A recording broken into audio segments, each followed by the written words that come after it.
ఉదయకాల సమయాన మనం ఒక పాట పాడుకున్నాము ప్రియులారా, సుగుణాల సంపన్నుడా. ఒకసారి మీ దగ్గర షీట్ ఉంటే కనుక ఆ పాటను చూడండి. పాట సంఖ్య 3 అని ఈ పాటను ఒకసారి గమనించండి. చివరి చరణం ఒకసారి ఆలోచన చేద్దాం. యేసయ్య నీ కృప తలంచగానే నా శ్రమలు శ్రమలుగా అనిపించలేదే. ఎంతమందికి అనిపించింది పిల్లారా? మనమందరము కూడా పాడాము, నా శ్రమలు శ్రమలులాగా అనిపించలేదు అని అంటున్నాడు. ఎంతమందికి నిజంగా మీ శ్రమలాగా అనిపించలేదు? యేసుక్రీస్తు యొక్క కృపని తలంచుకున్నప్పుడు నిజంగానే అనిపించిందా, అనిపించలేదా? అనిపించిందా అండి? ఎందుకు అనిపించిందో కూడా చెప్తారా?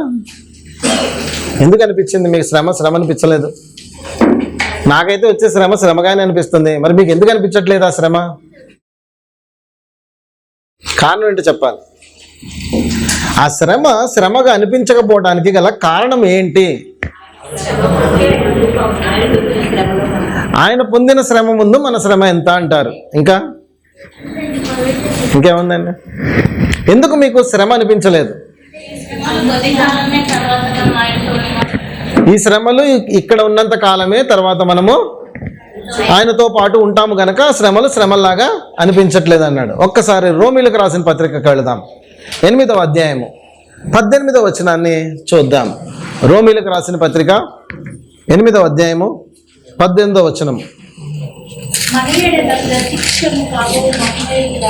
మన ఎడల ప్రత్యక్షము కాబోవు మహిమ ఎదుట ఇప్పటి కాలపు శ్రమలు ఎన్నదగినవి కావని ఎంచుచున్నాను. ఎందుకు ఎన్నదగినవి కావు ప్రియులారా? అక్కడ కిందే రాశాడు. మీరు కింద పాట సరిగా పూర్తిగా మనం పాడేసి ఉంటే అది అర్థం చేసుకుంటే కిందే ఉంది జవాబు.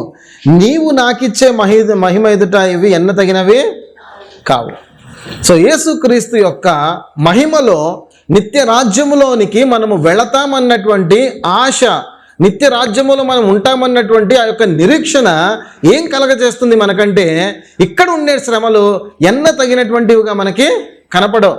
వస్తున్నటువంటి శ్రమలన్నీ కూడాను చాలా చిన్నగా కనపడతాయి. కారణం ఏంటంటే, నేను మహాబ్రతికితే ఇక్కడ కొంతకాలమే కదా, 70-80 సంవత్సరాల పాటే. ఆ జీవితంలో ఎదురయ్యే ఈ సమస్య చిన్నది, ఎందుకంటే నిత్య రాజ్యములో ఈ శ్రమ అనేదే ఉండదు అని చెప్పి రాస్తున్నాడు. ఈ కీర్తనకారుడు ఈ మాటని ఎత్తిపట్టి చెప్తున్నాడు అనమాట. మన ఎడల ప్రత్యక్షము కాబోయే మహిమ ఎదుట ఇప్పటి కాలపు శ్రమలు ఏమంటున్నాడండి? ఎన్న తగినవి కావని ఎంచుచున్నాను అంటున్నాడు. సో దా కారణం చేత మనకి కలుగుతున్నటువంటి శ్రమలుగా అనిపించట్లేదని చెప్పి కీర్తనకారుడు అంటున్నాడు అనమాట. ఈ మాటని మరొకసారి ఎందుకు నేను జ్ఞాపకం చేశానంటే, వాక్యంలోనికి వెళ్లే ముందు ఈ రోజున మనము ధ్యానిస్తున్నటువంటి అంశం కూడాను శ్రమ గురించే. అందుకోసము మళ్ళీ ఒకసారి అక్కడికి వెళ్ళటం జరిగింది. ఈరోజు లేఖన భాగాన్ని చదువుకుందాం. అందరూ సామెతల గ్రంథానికి వచ్చేయండి. నేటి దినం కొరకు ఏర్పాటు చేయబడిన లేఖన భాగాన్ని ఒకసారి చదువుకుందాం. సామెతల గ్రంథము 24వ అధ్యాయము 10వ వచనాన్ని చదవండి ఒకసారి. శ్రమ దినమున నీవు కృంగిన ఎడల నీవు చేతకాని వాడవగదువు. శ్రమ దినమున నీవు కృంగిన ఎడల చేతకాని వాడవగదువు. లేఖనము చెప్తున్నటువంటి మాట. ప్రభు సహాయం కోరి ప్రార్థన చేసుకుని వాక్యంలోనికి వెళదాం. పరిశుద్ధుడు అయిన మా దేవ, ప్రేమ కలిగిన తండ్రి, మీకు వందనాలనైనా మరొకసారి ఉదయకాల సమయాన్న వాక్య ధ్యానం కొరకు సిద్ధపడుతుండగా మీ సహాయము నడిపింపు సంపూర్ణంగా దయచేయమని బ్రతిమాలుకుంటున్నాను. నాయన, రిక్త హస్తాలతో నీ పాద సన్నిధికి వస్తున్నాను ప్రభువా. నన్ను కేవలం ఒక పాత్రగా నోటి బూరగా వాడుకోండి. నన్ను నిలబెట్టుకోండి నాయన. అయ్యా, మీ పరిశుద్ధాత్మ శక్తితో నింపి నడిపించమని బ్రతిమాలుకుంటున్నాను తండ్రి. నాయన, మా అందరికీ వినగల చెవులు, చూడగల కన్నులు, గ్రహించే మనస్సును దయచేయండి. చదవబడిన లేఖన భాగంలో ఉన్న ఆత్మీయ సత్యములను మాకు బయలుపరచండి. మా అందరితోనూ మీరు మాట్లాడి మమ్మల్ని ఆదరించండి, బలపరచండి, స్థిరపరచండి, మమ్మల్ని హెచ్చరించండి, మమ్మల్ని సరిచేయండి నాయన. మరొకసారి నీ పాద సన్నిధికి మీ సహాయం కోరి అప్పగించుకుంటూ యేసు నామమున ప్రార్థించి వేడుకొంచున్నాము తండ్రి, ఆమెన్. మంచిది పిల్లారా, మన సబ్జెక్ట్ అంతా కూడా అర్థమైపోయింది కదా. ఇంకా గత వారం మనము ధ్యానించిన అంశంలోనికి వెళ్ళొద్దు. మత్తయి సువార్త 9వ అధ్యాయం 27 నుంచి 31వ వచనం వరకు మనం ధ్యానించాము. అందులో చాలా విషయాలు మనం చూడటం జరిగింది. ప్రాముఖ్యమైన ఒక విషయాన్ని మాత్రం జ్ఞాపకం చేస్తాను. నిర్గమకాండము, ఆదికాండము, ఆదికాండము నిర్గమకాండములో ఉన్నటువంటి అంశాలను మత్తయి సువార్త 1వ అధ్యాయము 1 నుంచి 9 అధ్యాయాల వరకు కూడా సిమిలర్గా మనకు కనపడతా ఉంటాయి. జెనసిస్లో మనం చూస్తే కనుక అక్కడ క్రియేషన్, తర్వాత ఆదాము పుట్టుక మనకి కనపడుతూ ఉంటుంది అనమాట. సృష్టి ప్రారంభించబడినటువంటి విధానం. ఇక్కడ కూడా నూతన నిబంధనలో యేసుక్రీస్తు యొక్క జననం కనబడుతుంది. అక్కడేమో మొదటి ఆదాము ఉన్నాడు, ఇక్కడేమో కడపటి ఆదాము ఉన్నట్టుగా మనం చూస్తున్నాం. రెండవ ప్రధానమైన అంశం ఏంటంటే నిర్గమకాండానికి వస్తే కనుక అక్కడ ప్రభువైన యేసుక్రీస్తు అక్కడ తండ్రి అయిన దేవుడు 10 అద్భుతాలు చేసి ఇశ్రాయేలుని బయటకు తీసుకొచ్చినట్టుగా మనం చూస్తున్నాం. అదే 8-9 అధ్యాయాల్లో కూడా 10 అద్భుతాలు మనకి రాయబడి ఉన్నాయి. 10 సార్లు అద్భుతం చేసినట్టుగా మనం అక్కడ గమనిస్తున్నాం. అదేవిధంగా మన నిర్గమకాండంలో దేవుడు అక్కడ 10 ఆజ్ఞలు ఇచ్చినట్టుగా మనం చూస్తూ ఉన్నాము. అదే మళ్ళీ తిరిగి ప్రభువైన యేసుక్రీస్తు 5 నుంచి 7 వరకు కూడా కొండ మీద ప్రసంగంలో ఆజ్ఞలను ఇచ్చినట్లుగా, లేకపోతే సరైన పద్ధతిలో మీరు ఆజ్ఞలను పాటించట్లేదని తెలియచేస్తూ దానిని అక్కడ మళ్ళీ ఇచ్చినట్టుగా మనం గమనిస్తూ ఉన్నాం. సో 2 సిమిలర్గా ఉన్నాయి. అక్కడ తండ్రి కుమారుడు ఒక్కటే ఉన్నారన్నటువంటి గొప్ప సత్యాన్ని మనకి మత్తయి సువార్తలో అంటే ఒక బ్రాడ్ పిక్చర్ని మనం చూసినప్పుడు మనకు అక్కడ కనపడుతూ ఉంటుంది. కేవలం ఒక స్వస్థత మాత్రమే కాదు, దానివలన అతను మెస్సయ్యగా వచ్చాడన్న సత్యము, ప్రవచన నెరవేర్పుగా వచ్చాడన్న సత్యము, ఇవన్నీ కూడా మనం నేర్చుకున్నాం గత వారము. మంచిది, ఈ రోజున మనము సబ్జెక్ట్లోకి వెళ్ళిపోదాం. శ్రమ, అఫ్లిక్షన్ ఈ రోజున మనం చూస్తున్నటువంటిది. శ్రమలు తెలియనటువంటి వారు ఎవరైనా ఉన్నారండి? శ్రమలు తెలియనటువంటి వారు ఎవరైనా ఉన్నారా? ఎవరు లేరు కదా. అందరికీ సుపరిచితమైనటువంటిదే ఈ శ్రమ. సాధారణంగా అందరికీ సుపరిచితమైంది అని చెప్పేసి ఏదైనా మంచి విషయాలు మాట్లాడుకుంటూ ఉంటాం. కానీ ఈ రోజున ఇక్కడ చూస్తే కనుక అందరికీ కూడా సుపరిచితమైనటువంటిది ఏంటి అంటే కనుక ఈ శ్రమ. అందరూ అనుభవించారా అండి? ఎంతమంది శ్రమలు అనుభవించారు? దీని తర్వాత మరో ప్రశ్న ఉంటుంది, చేతులు ఎత్తారు కాబట్టి. అయితే ఎలాంటి శ్రమలు అనుభవించారు? మీరు శ్రమ అని దేన్ని అనుకుంటున్నారు? ఎలాంటి శ్రమలు అనుభవించారు? ఏదైనా పర్లేదు చెప్పండి. ఎలాంటి శ్రమలు? ఇదేంటండి అందరూ శ్రమ అనుభవించారా అనగానే చేతులు ఎత్తారు, ఎలాంటి శ్రమలు అనగానే అందరూ మౌనమైపోయారు? 1, 2 అండి, ఎన్నని చెప్పమంటారు? అడుగునా శ్రమలే, అంతేనా కాదండి? ఈ శ్రమలు ఎలా ఉంటాయి అనేది కూడా ఈ రోజున చూద్దాం. ఈ రోజున ఈ శ్రమలు ఎన్ని రకాలుగా మనకు కనపడతా ఉంది బైబిల్ గ్రంథంలో. ఈ శ్రమల వలన మనం దాని నుంచి బయటికి ఎలా రాగలుగుతాము ఏంటనేటటువంటి అంశాలను మనం ఒక్కసారి ధ్యానించుకోవడానికి ప్రయత్నం చేద్దాం. అయితే శ్రమలు వచ్చినప్పుడు మీరందరూ కూడా ఒక పని చేసుంటారు. ఏం చేసుంటారంటే, శ్రమలు వచ్చినప్పుడు ఖచ్చితంగా దేవుణ్ణి ఒకసారి దూషించుంటారు. మీకు చాలా శ్రమలు ఎన్నోసార్లు జీవితకాలంలో ఎన్నో వచ్చినాయి కాబట్టి ఈ శ్రమ కాలములలో లేకపోతే ఈ శ్రమలు వచ్చినప్పుడు అనేక మార్లు మనం చేసే పని ఏంటంటే ఫస్ట్ దేవుణ్ణి దూషిస్తాం. ప్రభువా, నాకే ఎందుకు ఈ శ్రమలు పెట్టావు? నువ్వు ఎందువల్ల నాకు మాత్రమే ఇవి అనుమతిస్తున్నావు? మాటికి ఎందుకునైనా ఒకదాని తర్వాత ఒకటి తట్టుకోలేనంతగా ఎందుకు వచ్చేస్తున్నాయి ప్రభు అని చెప్పి ఆ ప్రభువుని ఎన్నో మార్లు మనము ప్రశ్నించి ఉంటాము, లేదా ఆ ప్రభువుని దూషించి ఉంటాము ప్రియులారా. అయితే ప్రభువుని ఎందుకు మనం దూషిస్తున్నాం, అసలు ఎందువల్ల ఇది జరిగింది అనేది మనము గ్రహించాలి ప్రియులారా. శ్రమ సంభవించినప్పుడు ఆ శ్రమ వెనకాల ఉన్నటువంటి ఒక కారణాన్ని గుర్తించాలి. అంటే శ్రమ దేని వలన వస్తుంది అనేది మనం గుర్తిస్తామో అప్పుడు మనము ఆలోచన వివేచనతో నడుచుకోగలుగుతాం. ఈ మాటను అర్థం చేసుకోండి. శ్రమ ఎప్పుడైతే వస్తుందో దాని వెనకాల మనము అనాలోచితంగా మాట్లాడకుండా, అనాలోచితంగా నిర్ణయం తీసుకుని మాట్లాడకుండా ఎందువలన ఇది కలిగింది అనేది మనం గుర్తించగలగాలి. అయితే శ్రమ ఎందువలన వస్తుంది, శ్రమ వచ్చిందని గుర్తించాలంటే కనుక అది ఎన్ని రకాలుగా ఉందో ముందు మనం గుర్తించగలగాలి. ఎన్ని రకాల శ్రమలు ఉన్నాయండి? ఏమైనా చెప్పగలరా? బైబిల్ గ్రంథంలో ఈ మాటను అర్థం చేసుకోండి. బైబిల్ గ్రంథంలో 4 రకాలుగా శ్రమ సంభవిస్తుందని చెప్పి రాయబడినట్టుగా మనం చూస్తూ ఉన్నాము. లేదా మన జీవితాన్ని మనం చూసుకున్నప్పుడు ఈ శ్రమలు దేవుడు అనుమతించినప్పుడు ఎలా వస్తున్నాయి అనేది కూడా మనం తెలుసుకోవచ్చు. సరే, వెళ్ళిపోదాం ముందు సబ్జెక్ట్లోనికి. శ్రమ 4 రకాలుగా వస్తుంది. ఎన్ని రకాలుగా అండి? 4 రకాలుగా. మొదటిది కామన్గా అందరికీ వచ్చేటటువంటి శ్రమలు, సాధారణంగా అందరికీ కలిగేటటువంటి శ్రమలు. రెండవది ఏంటంటే ఆజ్ఞ అతిక్రమం వలన సంభవించే శ్రమలు. అందరూ వింటున్నారా అండి? మొదటిది ఏంటి? అందరికీ సాధారణంగా వచ్చే శ్రమలు. రెండవది ఆజ్ఞను అతిక్రమించటం వలన వచ్చేటటువంటివి శ్రమలు. మూడవది పరీక్షింపబడినప్పుడు వచ్చే శ్రమలు. మూడవది ఏంటండి? పరీక్షింపబడినప్పుడు వచ్చే శ్రమలు. నాలుగవది క్రీస్తు మార్గములో మనము నడుస్తున్నప్పుడు మనకు ఎదురయ్యే శ్రమలు. ఈ 4 రకాల శ్రమలు మనకు ఎదురవుతూ ఉంటాయి. వీటి గురించి ఒక్కసారి వివరణగా చూసుకుందాము. మొదటిది ఏంటి చెప్పండి?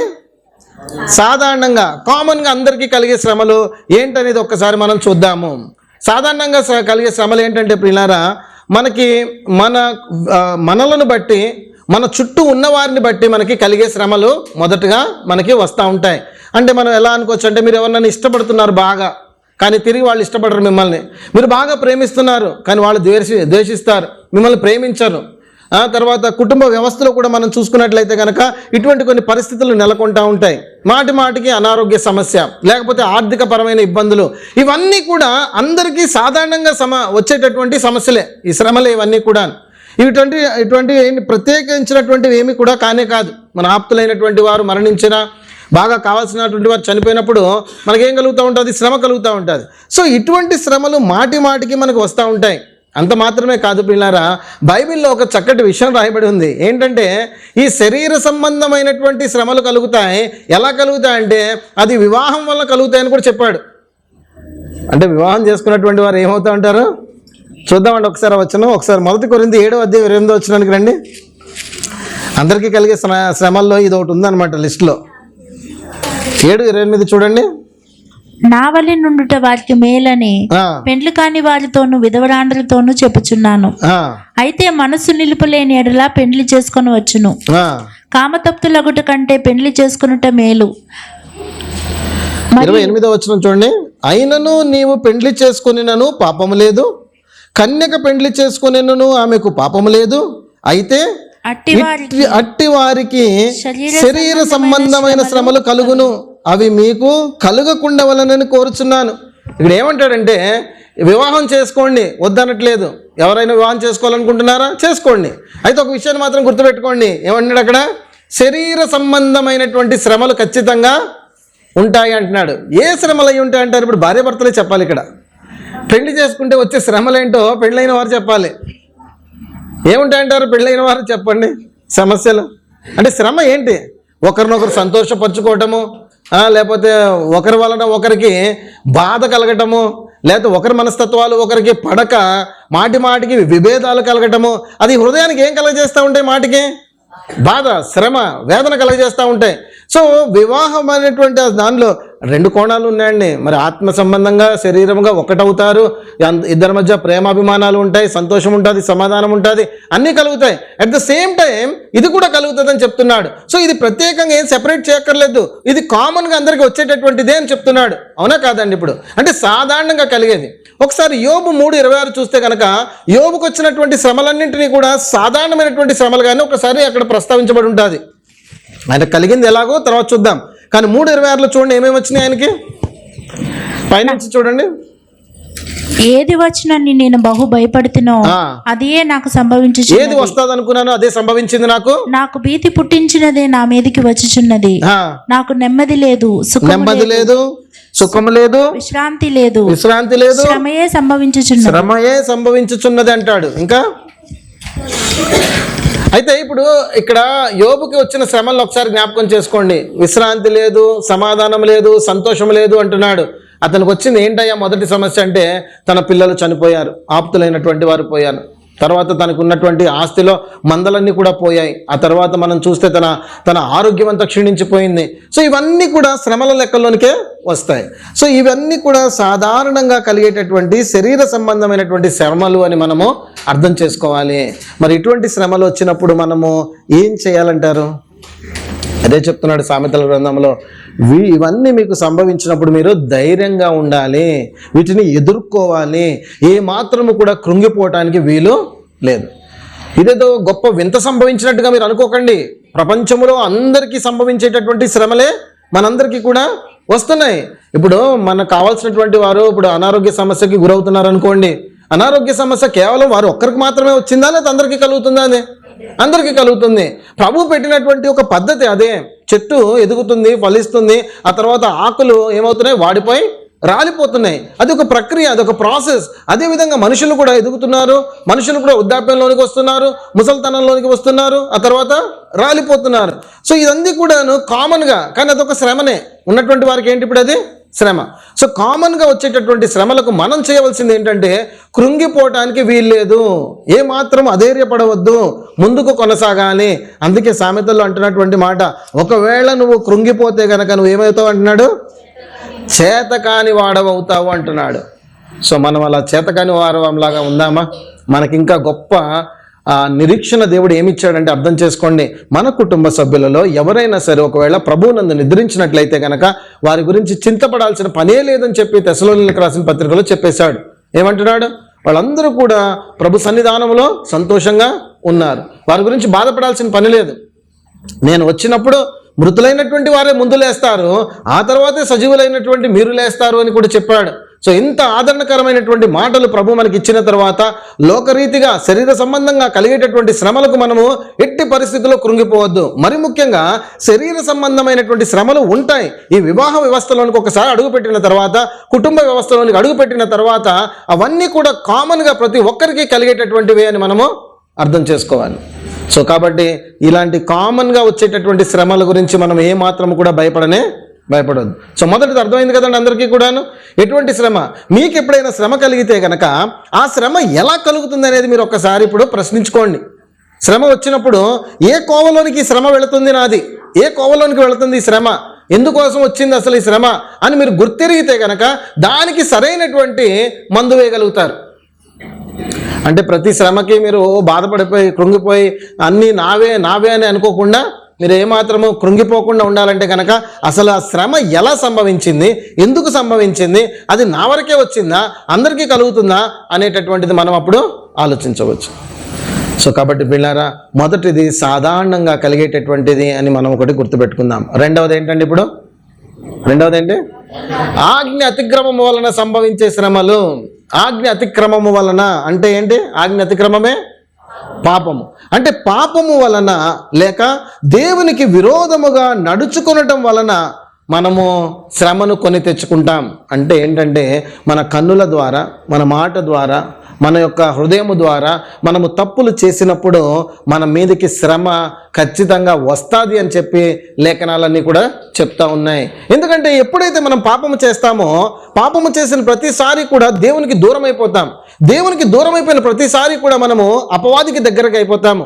అపవాదికి దగ్గర అయిపోయామనుకోండి, వాడి పని ఎంతసేపు ఏంటి, మనల్ని శోధించాలి, మనల్ని బాధ పెట్టాలి, మనల్ని కృంగ చేయాలి, ఎలాగైనా సరే మనల్ని శ్రమకు గురి చేయాలని చెప్పి ఆలోచిస్తూ ఉంటాడు. సో పాపము వలన మనము మళ్ళీ తిరిగి శ్రమలోనికి పడిపోయే అవకాశం మనకు ఉంటుంది. మరి తెలిసి కొన్ని పాపాలు చేస్తూ ఉంటాం, వ్యసనాలలో పడిపోతాం, తిరుగుబోతు తత్వము, త్రాగుబోతు తత్వము, ఇవన్నీ చేస్తూ ఉంటాము. మరి దానికి తగినటువంటి శ్రమలు వస్తాయా రావా? సర్వసాధారణంగా కలుగుతుంది. రోజు సిగరెట్ తాగి రోజు మందు తాగుతూ ఉంటే లోపల ఉన్నటువంటి పార్ట్స్ అన్ని పాడవా? ఖచ్చితంగా పాడైపోతాయి. ఎవరిని నిందిస్తారు అప్పుడు? ఎవరు నిందిస్తారు? మనంతటా మనం చేసుకున్న దానిని బట్టే అది మనకి కలుగుతుంది. ఎవరిని నిందించడానికి లేదు, ఎవరిని అనటానికి లేదు. ఎందుకంటే తెలిసి మనం ఆ తప్పును చేస్తూ ఉన్నాం. దేవునికి విరోధంగా మనము నడిచిన ప్రతిసారి కూడా జరిగేటటువంటిది ఇదే. ఒకసారి హోషేయ గ్రంథం 7వ అధ్యాయం 13వ వచనం చూడండి. వీళ్ళందరూ కూడా శ్రమల పాలయ్యారు. ఆ శ్రమల పాలవడానికి గల కారణం ఏంటి అక్కడ రాస్తున్నాడు చూడండి. 7:13 హోషేయ గ్రంథము. వారికి శ్రమ కలుగును, వారు నన్ను విసర్జించి తప్పిపోయి ఉన్నారు. ఎందుకు వచ్చిందండి ఇప్పుడు ఇక్కడ? వారు దేవుణ్ణి విసర్జించి తప్పిపోయి ఉన్నారు. చదవండి పూర్తిగా. వారికి నాశనము కలుగును. వారికి ఏం కలుగుతుంది అప్పుడు?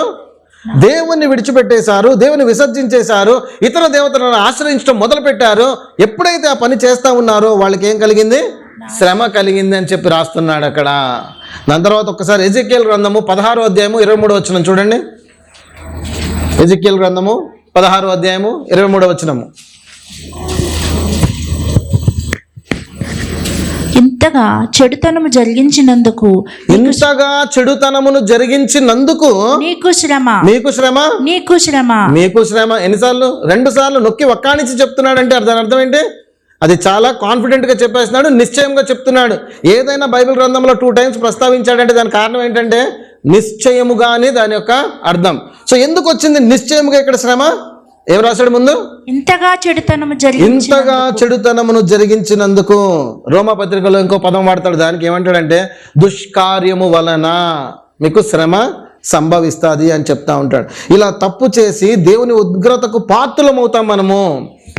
సో శ్రమ సంభవించినప్పుడు మొదటిగా ఇది సాధారణంగా నాకు సంభవించినటువంటి శ్రమనేనా, లేకపోతే పాపము చేయటం వలన, ఆజ్ఞను అతిక్రమించటం వలన, దేవునికి విరోధంగా నడుచుకోవటం వలన నాకు ఈ శ్రమ సంభవించిందా అని మనం మొదట ఏం చేయాలి? ప్రశ్నించుకోవాలి. మనల్ని మనము ప్రశ్నించుకోవాలి. మనల్ని మనం ఎప్పుడు పరిశీలన చేసుకుంటూ ఉండాలి. ఏదైనా శ్రమ రాగానే కంగారైపోయి దేవుని దూషించేసి ఏదో చేయటం కాదు. ప్రభువా, ఈ శ్రమ వెనుక నా ప్రమేయం ఏమైనా ఉందా? ఈ శ్రమ వెనుక నా ప్రమేయం ఏమైనా ఉందా? నేను గడిచిన కాలంలో ఎక్కడైనా సరే నీకు విరుద్ధంగా నడిచానా, ఏదైనా తప్పు చేశానా, ఎందుకు నాకు ఈ శ్రమ సంభవించింది అని ఒక్కసారి పరిశీలన చేసుకోవాలి. లేదా మరొక విధంగా చూసి ఇది సాధారణమైనటువంటి శ్రమల్లో ఒకటా, అందరికీ సంభవించేటటువంటి విధంగానే నాకు సంభవించిందా అని చెప్పి కూడా మనం ఒకసారి పరిశీలనగా చూసుకోవాలి ప్రియులారా. సరే, సంభవించినప్పుడు మనం చేయాల్సిన పని ఏంటి? ఇప్పుడు సరే సంభవించింది శ్రమ, మనం ఏం చేయాలంటారు? ప్రభు సన్నిధికి రావాలి. ప్రతి సందర్భంలో శ్రమ సంభవించిన ప్రతిసారి కూడా అది దేని వలన వచ్చిందో మనం గ్రహించలేకపోతే గనక చేయవలసిన పని ఒక్కటే, ప్రభు సన్నిధికి వచ్చి మోకరించి ప్రార్థించాలి ప్రియులారా. ఒక్కసారి ఉదాహరణ ఒకటి చూద్దాం. 2వ దినవృత్తాంతాల గ్రంథము 15వ అధ్యాయము 4వ వచనం చూద్దాం రండి. 2 Chronicles 15:4. ఇక్కడ ఎవరి గురించి ప్రస్తావిస్తున్నాడంటే ఆసా గురించి, తన రాజ్యముల గురించి ప్రస్తావిస్తున్నాడు. ఆ ముందు అధ్యాయంలో మీరు గమనిస్తే కనుక ఆసా నిజంగా ఎంతో దేవునికి ఇష్టడుగా నడిచినటువంటి గొప్ప సాక్ష్యాన్ని పొందుతాడు. పొందిన తర్వాత ఏం జరిగిందో చూద్దాం ఒకసారి చూడండి. తమ శ్రమయందు వారు, శ్రమ వచ్చింది. ఇప్పుడు ఎందుకు శ్రమ వచ్చింది? వాళ్ళందరూ కూడా మళ్ళీ తిరిగి దేవుణ్ణి విడిచిపెట్టేశారు, మాట వినకుండా ఉండిపోయారు. చదవండి. తమ శ్రమయందు వారు ఇశ్రాయేలీయుల దేవుడైన యెహోవా యొద్దకు మల్లుకొని ఆయనను వెతికినప్పుడు ఆయన వారికి ప్రత్యక్షమాయెను. పైన ఏం చేస్తున్నారంటే యాక్చువల్గా ఆయనను విసర్జించారు వాళ్ళు. 1 నుంచి 3 వచనాల వరకు మీరు చూస్తే కనుక ఆయనను వారు విసర్జించడం వలన వీళ్ళకి ఒక శ్రమ వచ్చింది. అయితే ఆ శ్రమలో వాళ్ళు ఏం చేశారు? తమ శ్రమయందు వారు ఇశ్రాయేలీయుల దేవుడైన యెహోవా యొద్దకు మళ్ళుకున్నారు, ఆయనను వెతికినప్పుడు ఆయన వారికి ప్రత్యక్షమైంది. అంటే ఏమైంది? ఇప్పుడు ఇక్కడ మళ్ళీ తిరిగి వాళ్ళు క్షమాపణ పొందుకున్నారని చెప్పి మనకి అర్థమవుతా ఉంది. ఏ సమాధానం అయితే ముందు కోల్పోయారో, ఏ శ్రమ అయితే వారికి సంభవించిందో, ఆ శ్రమ నుండి సమాధానంలోనికి రావడానికి వారు చేసిన పని ఒక్కటే, అది ప్రార్థన. ప్రభు సన్నిధికి వచ్చేవారు ప్రార్థించారు, వారు క్షమాపణ పొందుకున్నారు. మరొక మాట చూద్దాం. ఇదే దినవృత్తాంతాల గ్రంథము 33వ అధ్యాయానికి రండి. 2 Chronicles 33. ఇక్కడ మనష్షే గురించి రాయబడి ఉంటుంది. మనష్షే గురించి మనం చూసినప్పుడు 33వ అధ్యాయంలో 1వ వచనం నుంచి 11వ వచనం అంతటి వరకు కూడాను మనష్షే చేసినటువంటి తప్పులన్నీ ప్రస్తావించాడు. సో ఆ తప్పులన్నీ చేసిన తరువాత ప్రభు ఏం చేశారనేది మనం ఒకసారి చూద్దాం. 10వ వచనం నుంచి వెళ్దాం. యెహోవా మనష్షేకును అతని జనులకును వర్తమానములు పంపినను వారు చెవి యొగ్గకపోయి. ప్రభు మళ్ళీ ఒక్కసారి అవకాశం ఇచ్చారు. ఏం చెప్పారు? ఇదిగో నువ్వు చేస్తున్నటువంటివన్నీ కూడా తప్పు అని చెప్పినప్పటికీ కూడాను చెవి యొగ్గకపోయారు. కాబట్టి యెహోవా అష్షూరు రాజు యొక్క సైన్యాధిపతులను వారి మీదకి రప్పించెను. అక్కడ అప్పగించేశాడు వేరే శత్రువులకు. వారిని అప్పగించిన తర్వాత ఏం జరిగిందో చూద్దాం. మనష్షే తప్పించుకుని పోకుండా వారు అతన్ని పట్టుకుని గొలుసులతో బంధించి అతన్ని బబులోనునకు తీసుకుని పోయేది. గొప్ప శ్రమ వచ్చిందండి. ఇప్పుడు ఎంత శ్రమలో ఉన్నాడంటే శత్రువుల చేతిలోనికి వెళ్ళిపోయాడు ఈ రాజు, తన రాజ్యం అంతా కోల్పోయాడు. ఇంత శ్రమ సంభవించినప్పుడు అతడు చేసినటువంటి పని ఏంటో చూడండి. 12వ వచనము. అతడు శ్రమలో ఉన్నప్పుడు తన దేవుడైన యెహోవాను దేవుణ్ణి బ్రతిమాలుకున్నాడు. తర్వాత తన పితరుల దేవుని సన్నిధిని తన్ను తాను బహుగా తగ్గించుకున్నాడు. ఆయనకు మొరలేడగా ఆయన అతని విన్నపములను ఆలకించి యెరూషలేమునకు అతని రాజ్యములోనికి అతని తిరిగి తీసుకుని వచ్చినప్పుడు, మళ్ళీ తిరిగి తీసుకొచ్చాడు. అప్పుడు ఆయన దేవుడై ఉన్నాడని మనషే తెలుసుకున్నాడు. శ్రమ సంభవించినప్పుడు వెంటనే మనము చేయాల్సిన పని ఏంటంటే ప్రార్థన చేయాలి. ఇశ్రాయేలీలు కూడా ఎన్నో శ్రమలు అనుభవించారు, ఎన్నో బాధలు అనుభవించారు. అయితే వాళ్ళు కూడా ఒకసారి నెహెమ్యా ప్రార్థన చేస్తూ ఉంటాడు. నెహెమ్యా 9కి రండి ఒకసారి. తప్పులు చేసి వాళ్ళు కూడా తప్పిపోయినప్పుడు 26 నుంచి ఒకసారి చూసుకుంటూ వెళదాం. నెహెమ్యా 9:26. అయినను వారు అవిధేయులై నీ మీదకి అవిధేయత వలన తిరుగుబాటు చేశారు. తిరుగుబాటు చేసి ధర్మశాస్త్రాన్ని లక్ష్య పెట్టకుండా త్రోసివేశారు. ఆ తర్వాత నీ తట్టు తిరుగువలనని తమకు ప్రకటన చేసిన దేవుడు చెప్తున్నప్పటికీ కూడాను వాళ్ళు ఏం చేశారు? అందరినీ కూడాను చంపుతూ నీకు బహుగా విసుగు పుట్టించిరి. అందుచేత ఏం జరిగింది? అందుచేతనే వారిని వారి శత్రువుల చేతికి అప్పగించి మళ్ళీ శ్రమలోనికి వెళ్ళిపోయారు వీళ్ళు. దేవుడు చెప్పిన మాటను విననప్పుడు దేవుడు ఏం చేశాడు? వాళ్ళని అప్పగించాడు. అప్పగించినప్పుడు వాళ్ళు ఒక శ్రమలోనికి వెళ్ళిపోయారు. ఈ శ్రమలోనికి వెళ్ళిన తర్వాత వాళ్ళ శత్రువులందరూ కూడా వాళ్ళని బాధించినప్పుడు ఏం రాశాడు? ఆ శత్రువులు వారిని బాధింపగా శ్రమకాలమందు వారు నీకు మొరపెట్టినప్పుడు. శ్రమకాలం మంది ఏం చేశారండి? వాళ్ళు మొరపెట్టారు. సో 3 సందర్భాల్లో కూడా మనం అర్థం చేసుకునేది ఏంటంటే ఆజ్ఞను అతిక్రమించడం వలన దేవుని యొక్క ఉగ్రతకి పాత్రలు అవుతున్నారు. దేవుని ఉగ్రతకు పాత్రలైనప్పుడు శత్రువు చేతికి అప్పగింపబడుతున్నారు. ఎప్పుడైతే శత్రువు చేతికి అప్పగింపబడుతున్నారో అక్కడ బాధింపబడుతున్నారు. ఆ బాధ వచ్చినప్పుడు అందరూ కూడా ఏం చేయాల్సి వచ్చింది? అక్కడ ప్రార్థన చేయాల్సి వచ్చింది. ఇదే సందర్భాన్ని ఇప్పుడు ఆత్మ సంబంధంగా మనం అర్థం చేసుకుందాం. ఇక్కడ అందరూ కూడా ఆజ్ఞను అతిక్రమించారు 3 సందర్భాల్లో. ఆసా జీవితంలో చూసాము, మనష్య జీవితంలో చూసాం, ఇశ్రాయేలీల జీవితంలో చూసాం. ఇప్పుడు ఈ విషయం ఆలోచించండి. మనము కూడా ఎప్పుడైతే ఆజ్ఞను అతిక్రమిస్తున్నామో అప్పుడు దేవుడు ఏం చేస్తున్నాడు? శత్రువుకి అప్పగించేస్తున్నాడు. శ్రమ కాదండి, శత్రువుకి అప్పగిస్తున్నాడు. శత్రువు ఎవరు మనకి? అపవాది. సో ఇప్పుడు అపవాది దగ్గరికి మనం అప్పగింపబడినప్పుడు అక్కడ వాళ్ళందరూ కూడా ఏం చేశారు? వీళ్ళని శ్రమ పెట్టారు.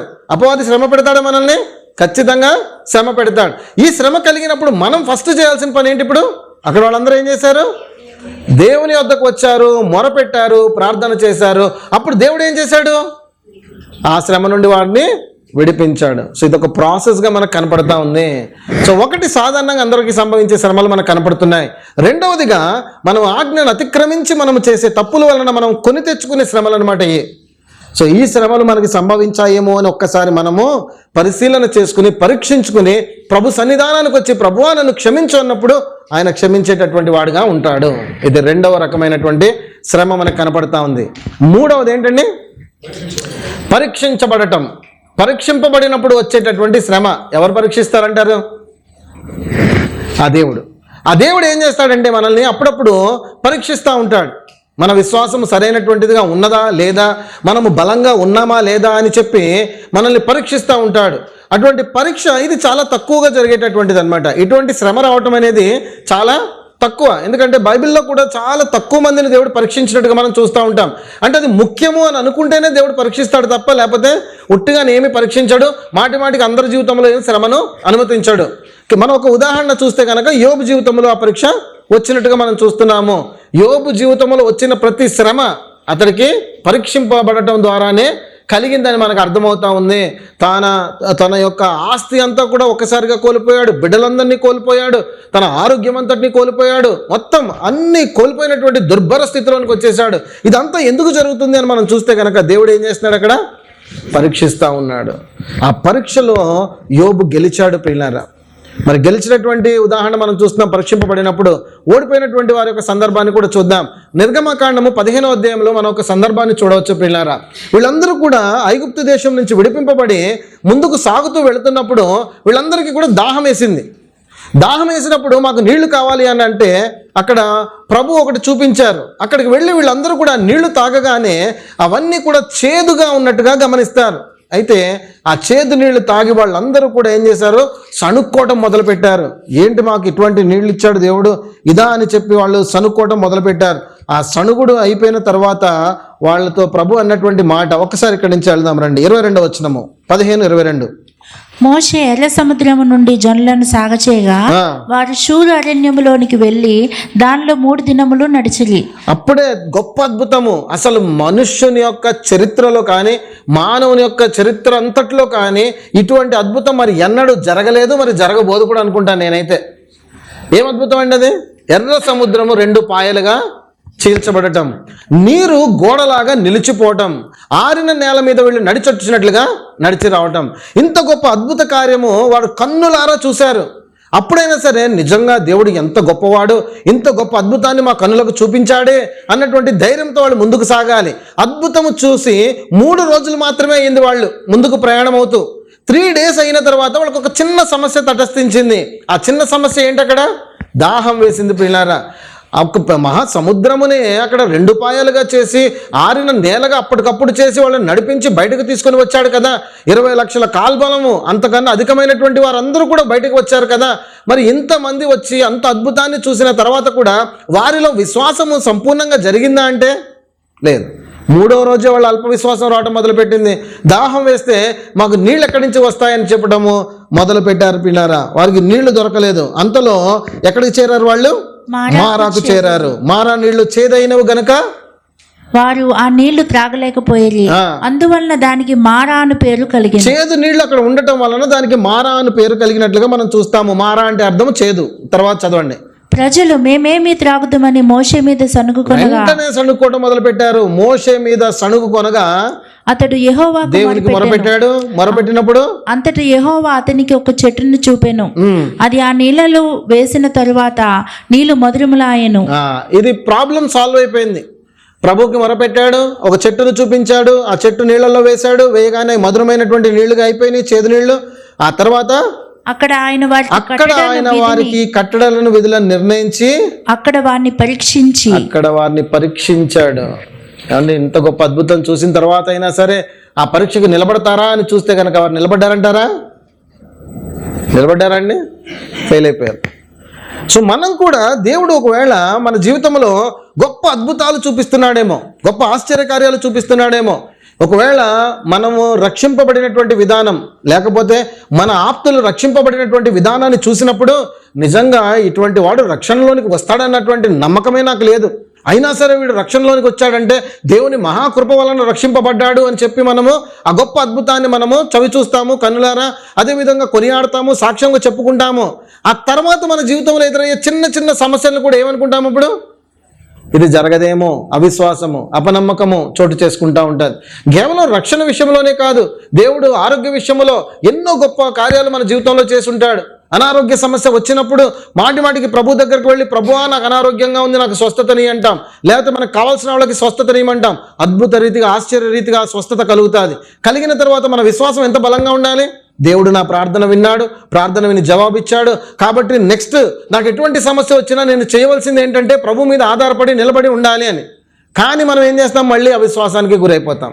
సో ఇశ్రాయేలీల మాదిరిగానే మన మనసు కూడా అదే విధంగా ఉంటుంది. మాటికి సణుక్కోవటము, బలహీన పడిపోవటము, మనము దేవునికి విరోధంగా నడుచుకోవడం. సో ఇక్కడ మనం కూడా మాటికి ఫెయిల్ అయిపోతూ ఉంటాం. ఒక్కసారి ఆలోచించండి, నిజంగా ఎన్నిసార్లు మనము ప్రభు మనల్ని పరీక్షిస్తుంటే మనం పాస్ అవుతున్నామో చూడండి. ఒక పెద్ద సమస్య వచ్చినట్టుగా అనిపించినప్పుడు ఏం జరుగుతుందంటే మన జీవితంలో మనం వెంటనే నిట్టూర్పులు విడిచేస్తాం. బాబోయ్ ప్రభువా నాకే వచ్చింది సమస్య, నా వల్ల కావట్లేదు నాయనా అని చెప్పి ఆ పరీక్షకుండా పాస్ అవ్వము. మనం ఏమనాలి అప్పుడు? యాక్చువల్గా శ్రమ వచ్చినప్పుడు, ప్రభువా ఒకవేళ నువ్వు పరీక్షిస్తున్నట్లయితే కనుక నన్ను నిలబెట్టు, నేను నిలబడాలి, ఇది అడగాలి. అది అడగము. మనం ఏమంటాము? నాయనా నేను తట్టుకోలేను అంటాం. వెంటనే ప్రభు ఏం చేస్తాడు? ఆ సమస్యకు మరొక మార్గాన్ని చూపించేస్తాడు. అదే కదా రాయబడింది వాక్యంలో, శ్రమను అనుమతిస్తాను కానీ ఎంతవరకు? నువ్వు తట్టుకునేంత వరకే ఇస్తాను, కానీ నువ్వు తట్టుకోలేకుండా ఇవ్వను. ఒకవేళ నువ్వు తట్టుకోలేకపోతుంటే కనుక దాని నుంచి తప్పించుకునే మార్గాన్ని కూడా నేనే నీకు చూపిస్తానన్నాడు. సో మనం ఏం చేస్తుంటామంటే పాస్ అవ్వకుండా ముందు ఫెయిల్ అయిపోతుంటాం. నా వల్ల కాదు అంటాం. ఆ మాట అనగానే ప్రభు ఏం చేస్తాడు? మనకి ఇంకో మార్గం చూపిస్తాడు. వెంటనే అక్కడి నుంచి మనం తప్పించుకుంటాం ఆ సమస్య నుంచి. అప్పుడు మళ్ళీ ప్రభు దగ్గరకు వచ్చి అంటాం, ప్రభు నన్ను తప్పించాను, నీకు వందనాలు నాయనా. అంటే ఏంటంటే పరీక్ష ఫెయిల్ అయిపోయి మన బాధ ఉండదు, తప్పింపబడిపోయానంటే సంతోషమే ఎక్కువగా ఉంటుంది మనకి. సో ఆలోచించండి పిల్లారా, ఏదైనా శ్రమ గుండా మనం వెళుతుంటే కనుక మనం ఆలోచించుకోవాల్సినటువంటి విషయం మొదటిది, సాధారణంగా అందరికీ కలిగే శ్రమనైనా ఇది నాకు వచ్చింది, అవునా కాదా పరీక్షించుకోండి. రెండవది, ఒకవేళ ఆజ్ఞను అతిక్రమించి నాకు ఇది సంభవించిందా ప్రభువా, నేను ఎక్కడైనా తప్పిపోయానేమో, దయతో ఇదిగో నన్ను క్షమించు అని మొరపెట్టే వారంగా ఉండాలి సెకండ్ స్టేజ్లో. థర్డ్ స్టేజ్లో ఇంకా అడ్వాన్స్ స్టేజ్ అనమాట. ప్రభువా ఒకవేళ నన్ను పరీక్షిస్తున్నావా నువ్వు ఈ శ్రమ ద్వారా, నాకు శక్తిని, నన్ను నిలబెట్టు, నన్ను బలపరచు అని చెప్పి మనము అడిగే వారంగా ఉండాలి పిల్లలు. సో ఆలోచన చేయండి, 3 రకాలుగా ఈ శ్రమలు మనకు కనపడుతుంది. నెక్స్ట్ టైం పాస్ అవుతారా ఫెయిల్ అవుతారండి? ఏదైనా శ్రమ వచ్చిందనుకోండి, ఏం చేస్తారు? ఫస్ట్ ఏంటండి ఇంత గట్టిగా చెప్పాను, ఎవరు ఏం మాట్లాడట్లేదు? ఒకరు ప్రార్థన చేస్తా అంటున్నారు, ఒకరేమో సాధారణంగా వచ్చిందా లేదా అంటున్నారు, ఇంకొకరేమో పరీక్షించబడుతున్నాయో అంటున్నారు. మూడు అందరూ అనరండి. మనందరం కూడా ఒకసారి పరిశీలించుకుంటుండాలి, ఎప్పుడు పరీక్షించుకుంటుండాలి. నాకే కలుగుతుందా ఇది, నేనే నా ప్రభు శ్రమ గుండా వెళుతున్నానని ప్రభు మీద మనము దూషించే వరంగాను, మనము ప్రభువుని నిందించి హింసించే వరంగా కాదు. ప్రతి దానికి ఒక కారణం ఉంటుంది పిల్లరా. ఎప్పుడైతే యేసుక్రీస్తు దగ్గరికి మనం వచ్చామో, ఎప్పుడైతే యేసుక్రీస్తుని మనం అంగీకరించామో, ఎప్పుడైతే ఆయన నువ్వు నా కుమారుడవు, నువ్వు నా కుమార్తెవు అని అన్నాడో, ఆ క్షణము నుండి మన జీవితంలో జరుగుతున్న ప్రతి ఒక్కటి కూడా ఆయన యొక్క ఆధీనంలో ఉండే జరుగుతూ ఉంటుంది. ఎప్పటి వరకు తెలుసా? మనము ఆజ్ఞను అతిక్రమించకుండా యథార్థంగా నడిచినంత వరకు కూడా అనుమతించబడింది అని మనం అనుకోవాలి తప్ప, లేదంటే కనుక మనము మాటికి లోకం వైపు వెళుతూ, ఈ పాపం వైపు వెళుతూ మనం మళ్ళీ తిరిగి వస్తూ ఉంటే కనుక అప్పుడు ప్రశ్నించుకోవాల్సిన అవసరం ఉంటుంది. లేదనుకోండి, నా తండ్రి అనుమతి వలన నాకు కలిగింది అని చెప్పి ఈ మాట అనగలుగుతాం. ఈ థర్డ్ స్టేజ్లో ఉన్నటువంటి మాట మనము అనగలగాలంటే కనుక ఫస్ట్ 2 స్టేజెస్లో ఉన్న దానిని మనము తొలగించేసుకోవాలి. సాధారణమైన శ్రమ, ప్రభా ఇది నాకు పక్కన పడేస్తున్నా, ఇదిగో నేను ఆజ్ఞ అతిక్రమించట్లేదు, నేను చాలా జాగ్రత్తగా వెళ్తున్నాను ముందుకు అని చెప్పి మనం ధైర్యంగా చెప్పగలుగుతాం. పరీక్షింపబడినప్పుడు వచ్చే శ్రమను మనం ఏం చేస్తాం, ఎదుర్కొనగలుగుతాము. సో ఈ నడిపింపు మనకు కలిగి ఉండాలి. అంటే మనం చేయవలసింది ఏంటంటే ప్రతిరోజు ప్రభు సన్నిధిలో మనం కనపడాలి, ప్రతిరోజు ప్రార్థనలో ఉండాలి, ప్రతిరోజు వాక్యములో ఉండాలి, సహవాసములో ఉండాలి, తండ్రితో ఎప్పుడు సన్నిహిత్యమైనటువంటి సహవాసము కలిగినటువంటి వారంగా ఉండాలి. అప్పుడు మనం ఏం చేస్తామంటే తప్పు చేయడానికి అవకాశము తగ్గిపోతుంది. మీ హృదయం ఉంది కదండి, ఈ హృదయం ఉంది కదా, ఈ పాపము అంతా కూడా ఈ హృదయం నుంచి వస్తుందని ప్రభు చెప్పారు. సో ఈ హృదయం అంతా కూడా మీరు వాక్యంతో నింపేశారనుకోండి, హృదయం అంతా వాక్యంతో నింపేశారనుకోండి, అప్పుడు మీరు ఏం చేయలేరు, అంతే కదండి.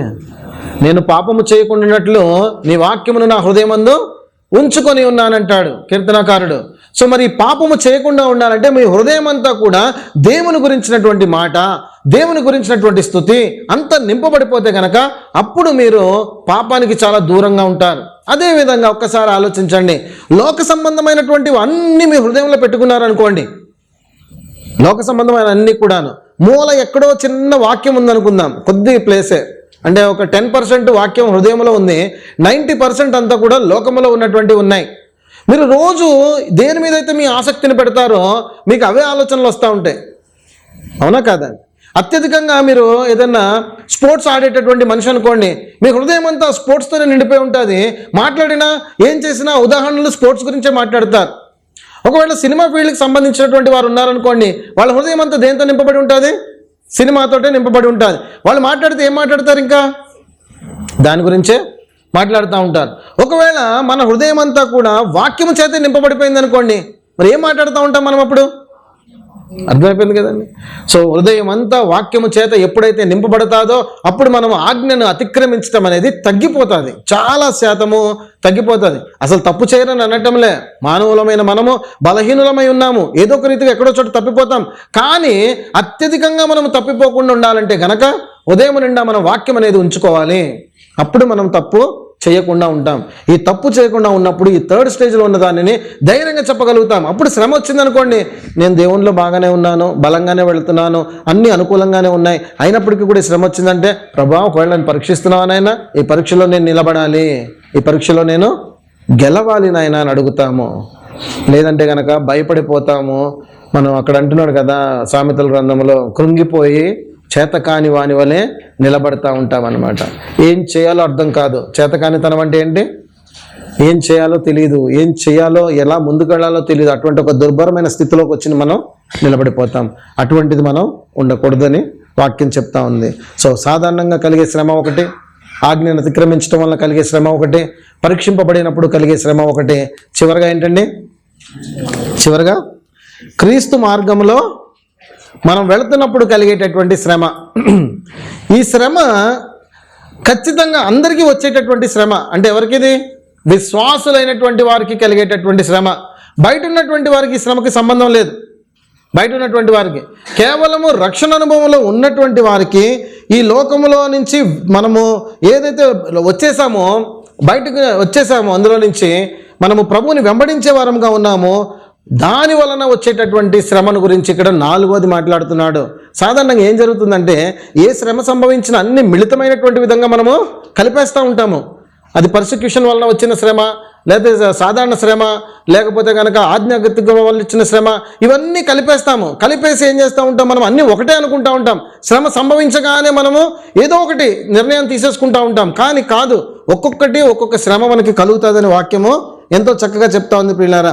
ఈ లోకంలో మనము ప్రభువుని వెంబడిస్తున్నప్పుడు, ప్రకటిస్తున్నప్పుడు శ్రమలు, ఈ యొక్క ఎదురుదాడి ఖచ్చితంగా అపవాది మనకి కలగజేస్తూ ఉంటాడు. వీటి నుండి మనము ఎలా తప్పించుకోవాలని ఆలోచించాలి, కానీ వాటిని మనము ఎందుకు వచ్చిందని చెప్పి ఆలోచించడానికి లేదు. కారణం ఏంటంటే ఇవి కలుగుతాయని చెప్పి మన ప్రభువైన యేసుక్రీస్తే సూటిగా చెప్పేశారు మనకి. ఒకసారి యోహాను సువార్త 16వ అధ్యాయం 33వ వచనం చూడండి. 2 వచనాలు స్పష్టంగా మనకు అర్థమైపోతూ ఉంటాయి. ఆయన పక్షంగా మనకి శ్రమ అనుమతింపబడింది అంటాడు. యోహాను 16:33. నా యందు మీకు సమాధానం కలుగునట్లు ఈ మాటలు మీతో చెప్పుచున్నాను. లోకంలో మీకు శ్రమ కలుగును, లోకంలో మీకు శ్రమ కలుగును, అయినను ధైర్యం తెచ్చుకోమన్నాడు. ఎవరు కలుగుతుంది అంటున్నాడు ఇప్పుడు ఇక్కడ? లోకంలో మీకు శ్రమ అని ప్రపంచంలో ఉన్న ప్రతి ఒక్కరితో మాట్లాడుతున్నాడా, లేక తన యొక్క శిష్యులతో చెప్తున్నాడా? అంటే విశ్వాసులైన మనతోటి చెప్తున్న మాట, లోకంలో మీకు శ్రమ కలుగుతుంది, అయినను మీరు ఏం తెచ్చుకోవాలి? ధైర్యం తెచ్చుకోమంటున్నాడు. ఇప్పుడు ఫిలిప్పీ 1:30 చూడండి.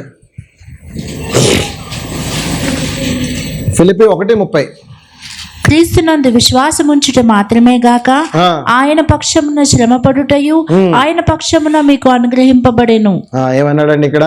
క్రీస్తునందు విశ్వాసం ఉంచుట మాత్రమే కాదు, ఆయన పక్షముగా శ్రమపడుటయు ఆయన పక్షమున మీకు అంటే ఎవరక్కడ?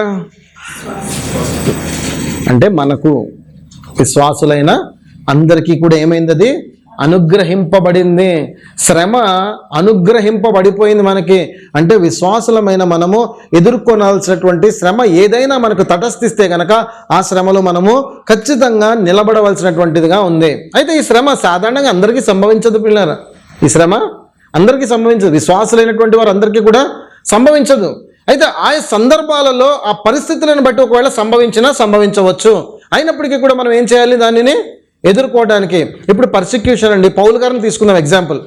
పౌలు గారిని తీసుకుంటే కనుక ఆయన ఒక పెద్ద లిస్టు చెప్తాడు కొరింథీయులకు రాసిన పత్రికలో. ఏమంటాడు? అనేక మార్లు కొరడా దెబ్బలు తిన్నాను, అనేక మార్లు నేను రాళ్లతో కొట్టబడ్డాను, అనేక మార్లు ఓడలలో ఇబ్బందులు పడ్డాను, అనేక మార్లు ఇలాగ నేను చితరింపులకు గురయ్యాను అని చెప్పి ఆయన పెద్ద లిస్టు చెప్తాడు. ఆ లిస్ట్ అంతా మనకు వర్తిస్తుంది అంటారా? ఇప్పుడు వర్తించదు కదా. అంటే మనకు వర్తించేది ఎంతవరకు అంతవరకు మనం ఆలోచించగలగాలి. ఎంతవరకు వర్తిస్తుంది? యేసుక్రీస్తుని అంగీకరించడం వలన ఒకవేళ మీరు అన్ని జనుల కుటుంబంలో నుంచి వచ్చి ఉండవచ్చు. వచ్చినటువంటి మీరు మరి మీ కుటుంబ సభ్యులు కానీ బంధువర్గం కానీ అందరూ కూడా ఇంకా అదే విశ్వాసంలో వాళ్ళు ఉన్నారు. వాళ్ళు ఏ ధర్మం అయితే పాటిస్తున్నారో దాంట్లో ఉన్నారు. కానీ మీరు ప్రభువుని అంగీకరించడం వలన వాళ్ళు మిమ్మల్ని ఏం చేస్తారు? ద్వేషిస్తారు, దూషిస్తారు, వెలివేస్తారు. కానీ ఇదంతా శ్రమే కదా. అంటే యేసుక్రీస్తుని అంగీకరించడం వలన మీరు శ్రమను పొందుతున్నారు. కారణం ఏంటంటే మీ సొంత వారు మిమ్మల్ని ఏం చేస్తున్నారు? అక్కడ వెలివేస్తున్నారు. అంటే ఒకటి ఏంటంటే సాధారణమైనటువంటి ఒక శ్రమగా ఇది మనకు కనపడుతుంది. సాధారణం అంటే నా ఉద్దేశం ఏంటంటే ఒక చిన్నగా. అదే పౌలు గారు అనుభవించిన శ్రమలు చూస్తే ఆయన సేవ నిమిత్తమై అన్ని జనుల మధ్యకు వెళ్ళి యేసుక్రీస్తే నిజమైన దేవుడని ప్రకటిస్తూ ఉన్నప్పుడు అన్ని దేవుళ్ళను మాకు ప్రకటిస్తున్నామని చెప్పి ఆయన ఏంటి చంపడానికి వెళ్ళిపోయారు. అంటే మరణం వరకు కూడా అతన్ని హింసించడానికి తీసుకువెళ్ళిపోయారు. సో అదేంటిది? చాలా కఠినమైనటువంటి శ్రమ. అది పర్సిక్యూషన్లోనికి వస్తూ ఉంటుంది అనమాట. సో శ్రమతో అతడు ముందుకు వెళుతున్నట్టుగా మనము దాన్ని అర్థం చేసుకోవచ్చు. ఈ శ్రమల పాలైపోతున్నారు వాళ్ళు అనేది ఎలా అంటే సేవ చేస్తున్నప్పుడు వాళ్ళు అనుభవించినటువంటి శ్రమలను గురించి రాస్తూ ఉంటాడు. సో ఆ శ్రమల గురించి మనం మాట్లాడుతున్నాం. ఒకసారి మీరు ఆలోచిస్తే కనుక ఒక సేవకుడికి ఎదురయ్యేటటువంటి సమస్యల గురించి మనము పౌలు తిమోతికి రాసిన పత్రికలో మనం చూద్దాం. ఒకసారి 2 తిమోతికి రండి. 2 తిమోతి 1వ అధ్యాయము 8వ వచనము. ఇప్పుడు ఇక్కడ రాస్తున్నటువంటి ఈ శ్రమ అందరికీ రాస్తున్నాడా లేకపోతే పర్టికులర్గా తిమోతికి రాస్తున్నాడా అర్థం చేసుకోండి. కాబట్టి నీవు మన ప్రభు విషయమైన సాక్ష్యమును గూర్చి అయినను ఆయన ఖైదీనైన నన్ను గూర్చి అయినను సిగ్గుపడక దేవుని శక్తిని బట్టి సువార్త నిమిత్తమైన శ్రమానుభవంలో పాలివాడివై. ఇప్పుడు ఇక్కడ దేవుని శక్తిని బట్టి సువార్త నిమిత్తమైన శ్రమానుభవంలో పాలివాడివై ఉండు. ఇప్పుడు ఈ శ్రమ ఎవరికి సంభవిస్తుంది? ఇది ఎవరైతే సువార్త భారము తమ భుజాల మీద వేసుకుని వెళుతున్నారో వారికి సంభవించేటటువంటి శ్రమగా మనకి ఇది కనపడతా ఉంది. సువార్త భారము కలిగినటువంటి వాడవే నువ్వు ఈ శ్రమానుభవంలో పాలు పొందు అని చెప్తున్నాడు. ఇదే 2 తిమోతి 2వ అధ్యాయం 3వ వచనం చూడండి. క్రీస్తు యేసు యొక్క మంచి సైనికుని వలె నాతో కూడా శ్రమను అనుభవించుము. ఇప్పుడు ఎంతమంది అయితే తన యొక్క సైన్యములో జాయిన్ అవుతున్నారో వారితో చెప్తున్నాడు ఇప్పుడు ఈ మాట. అంటే అక్కడ తిమోతి సేవకుడు, పాస్టర్గా ఉన్నాడు, అక్కడ నడిపిస్తూ ఉన్నాడు సంఘమును. అతడికి చెప్తున్నాడు, ఇదిగో శ్రమానుభవంలో పాలివాడవై ఉండు, అదేవిధంగా సైనికుల వలె నువ్వు శ్రమను అనుభవించడానికి సిద్ధంగా ఉండంటాడు. ఇంకా కొంచెం చూడండి 4వ అధ్యాయం 5వ వచనంలో అక్కడ ఒక లిస్టు చెప్తాడు. అందులో ఒకటి రాస్తాడు, ఇది నువ్వు చేయాల్సిందే అంటాడు. ఏమంటాడు అక్కడ? శ్రమ పడుము అంటాడు. చదవండి అది. అయితే నీవు అన్ని విషయములలో మితముగా ఉండుము, శ్రమ పడుము. కన్ఫర్మేషన్ అన్నమాట. ఈ శ్రమ అనేది ఉంటుంది తిమోతి, నువ్వు శ్రమ పడాల్సిందే అని చెప్తున్నాడు. సో సేవకు సంబంధించినటువంటిది సువార్తను తీసుకుని వెళ్తున్నప్పుడు ఎదురుపడేటటువంటి శ్రమగా ఇది మనకు చూస్తూ ఉన్నాం. అయితే ఇండివిజువల్గా కాకుండా ఒకటి పౌలు ఇండివిజువల్గా శ్రమ చూస్తున్నాం. అతడు సువార్త ప్రకటించడం వలన ఎన్ని శ్రమలు ఎదుర్కొన్నాడు, ఎంత పర్సిక్యూషన్ గురయ్యాడో. తిమోతికి కూడా అది చెప్తున్నాడు. తిమోతి, నువ్వు జాగ్రత్తగా సైనికుడిలాగా వెళ్ళు, యుద్ధంలో వెళుతున్నటువంటి వాడిగా శ్రమను పొందుతావు అన్నటువంటి ఆలోచనతోనే ముందుకు వెళ్ళు అని చెప్తున్నాడు. మూడవదిగా మనం చూస్తే సంఘం గురించి మాట్లాడుతున్నాడు. తెస్సలోనిక సంఘం గురించి మాట్లాడుతూ, సంఘమా మీ మీదకి శ్రమ వస్తుంది, మీరు చాలా జాగ్రత్తగా ఉండండి అంటాడు. ఒకసారి తెస్సలోనికలకు రాసిన పత్రికకు రండి. 1 తెస్సలోనిక 2:14. అవును సహోదరులారా, మీరు యూదయలో క్రీస్తు యేసునందున్న దేవుని సంఘములను పోలి నడుచుకుని వారైతిరి. వారి యూదుల వలన అనుభవించినట్టు శ్రమలే మీరును మీ సొంత దేశస్థుల వలన అనుభవిస్తున్నారు. ఇప్పుడు ఒక్కసారి 3వ అధ్యాయము 2వ వచనం నుంచి చూద్దాం. ఈ శ్రమల వలన ఎవడును కదిలింపబడకుండానట్లు మిమ్మల్ని స్థిరపరచుటకును మీ విశ్వాస విషయమై మిమ్మల్ని హెచ్చరించుటకును మన సహోదరుడును క్రీస్తు సువార్త విషయంలో దేవుని పరిచారకుడునైన తిమోతిని పంపితిమి. ఈ మాట గమనించండి. మేము మీ వద్ద ఉన్నప్పుడు మనము శ్రమను అనుభవింపవలసి ఉన్నదని మీతో ముందుగా చెప్పి తిని కదా, అలాగే జరిగినది. అలాగే ఏమైందంటున్నాడండి? జరిగింది. సంఘం మీదకి శ్రమ వస్తుంది అని చెప్పి ముందుగానే చెప్పాడు. ఆ శ్రమ సంభవించింది. కాబట్టి 4వదిగా క్రీస్తు మార్గములో మనం వెళుతున్నప్పుడు మనము శ్రమను ఎదుర్కోవాల్సినటువంటి సమయము మన ముందు వస్తుంది. అది కూడా మనం గుర్తించగలగాలి. సో యేసుక్రీస్తుని వెంబడిస్తున్నందుకు మనకి శ్రమను ఎదురైతే గనక మరి ఇప్పుడు మనం చేయాల్సిన పని ఏంటండి? ధైర్యంగా ఉండాలి, విశ్వాసంతో ముందుకు సాగాలి. శ్రమ వచ్చిందని దేవుని విడిచిపెట్టేస్తామా? చెప్పండి. ఒకటి గుర్తుపెట్టుకోండి పిల్లారా, ఎన్ని శ్రమలు వచ్చినా సరే ఆ శ్రమలలో దేవుడు ఎప్పుడు తోడై ఉంటాడనేది గుర్తుపెట్టుకోవాలి. ఎటువంటి శ్రమ మనం పొందుతున్నా సరే, అంటే అది అనుమతింపబడినటువంటి శ్రమ ఏదైనా మనకు వచ్చిందంటే కనుక మనతో పాటు దేవుడు ఉంటాడు. గొప్ప ఉదాహరణ ఎవరో తెలుసా? యోసేపు అన్ని రకాల శ్రమలు అనుభవించేశాడు. అన్ని రకాల శ్రమలు. తన సొంత వారే తనని ద్వేషించేశారు, చంపాలని చూశారు, గుంటలో పడద్రోశారు, అమ్మివేశారు. మరి ఇన్ని రకాలుగా బాధ పెట్టినప్పటికీ కూడాను, ఇన్ని శ్రమలు ఎదురైనప్పటికీ కూడాను దేవుడు మాత్రం తోడయ్యి ఉన్నాడని వాక్యం రాస్తా ఉంది. వాక్యం చెప్తున్న మాట. అంత మాత్రమే కాదు, అతడు చెయ్యకపోయినప్పటికీ కూడాను ఒక గొప్ప నింద అతని మీద పడింది.